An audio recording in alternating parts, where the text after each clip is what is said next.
आज हम बात करने वाले हैं आसमानी बिजली के बारे में, जो आसमान में कैसे बनती है और कैसे गिरती है। अक्सर बारिश के दौरान काले कजरारे बादलों के बीच में हमें प्रकाश की तेज चमक दिखाई देती है।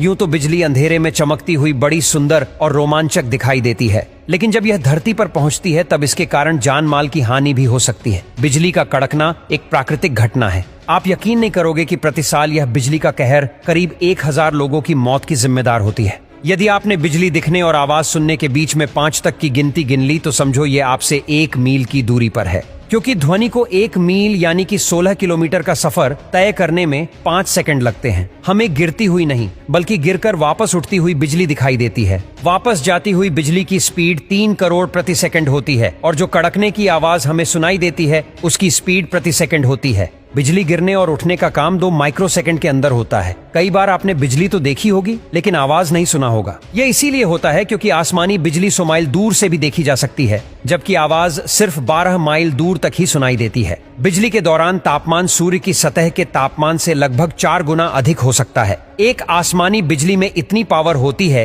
कि इससे 3 महीने तक 100 वोल्ट बल्ब जलाया जा सकता है। आकाश से गिरने वाली बिजली लगभग 4 से 5 किलोमीटर लंबी होती है। इसमें 1 करोड़ वोल्ट के साथ 10,000 एमपीएस का करंट होता है। पूरे विश्व में प्रतिदिन औसतन 8 लाख घटनाएं बिजली चमकने की घटित होती है।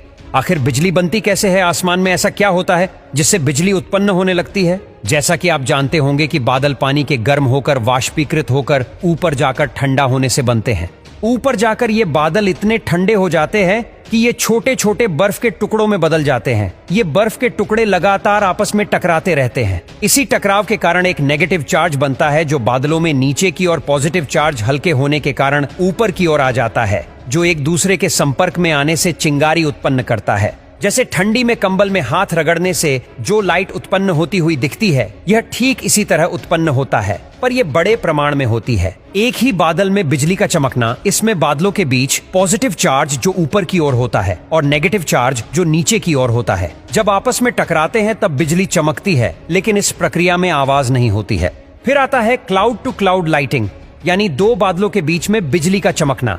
एक बादल के नेगेटिव चार्ज और दूसरे बादल के पॉजिटिव चार्ज एक दूसरे के संपर्क में आने से बिजली उत्पन्न होती है। इसमें जमीन पर खड़े ऑब्जेक्ट को बिजली दिख भी सकती है और नहीं भी। अब लास्ट में आती है क्लाउड टू ग्राउंड लाइटनिंग, यानी बादल और जमीन के बीच बिजली का चमकना। इसे साधारण भाषा में बिजली का गिरना भी कहते हैं। इसमें होता यह है कि बादलों के अंदर का नेगेटिव चार्ज जमीन के पॉजिटिव चार्ज की तरफ आकर्षित होकर लाइटनिंग बनाता है। जमीन पर यह अधिकतम छोटे पेड़ या खुले मैदान पर गिरती है। इसीलिए हमें बिजली कड़कती समय खुले मैदान या पेड़ के नीचे जाने से मना किया जाता है। पर हर बार बिजली जमीन पर गिरे ऐसा जरूरी नहीं, वह हवा में भी खत्म हो सकती है। जमीन पर गिरने वाली बिजली बहुत तेजी से आवाज भी करती है। ये आवाज हवा को चीरते हुए आने के कारण होता है।